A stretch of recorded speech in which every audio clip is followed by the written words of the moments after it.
बिस्मिल्लाहिर्रहमानिर्रहीम। अस्सलामुअलैकुम नाज़रीन, ताज 92 न्यूज़ के साथ मैं हूं नाइला भट्टी। नजर डालते हैं आज की खबरों पर।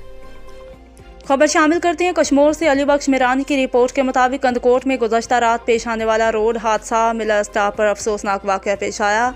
एक गलती कोचवान की और दूसरी सड़कों की हालत। सिविल अस्पताल ज़िले हेडक्वार्टर होने के बावजूद कोई खास सहूलत नहीं है। लेडीज़ डॉक्टर को इमरजेंसी में नहीं देखा जाएगा। इमरजेंसी में DC किसी की कॉल का जवाब नहीं देता और ज़्यादातर MS रात को अपने नंबर बंद कर देते हैं। कौन मरे कौन जिंदा रहे जनाब का काम नहीं। 2 घंटे गुजरने के बावजूद मुतवफ़ी खातून की पोस्टमार्टम के लिए लेडीज़ डॉक्टर्स नहीं थी।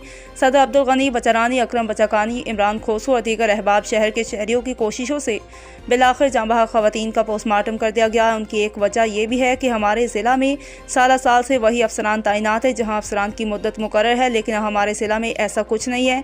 दूसरी वजह सियासी मुदाखलत है। हम अपने प्यारों की लाशों का सोग मनाते रहेंगे जब तक उनके खिलाफ कानून साजी नहीं की जाती।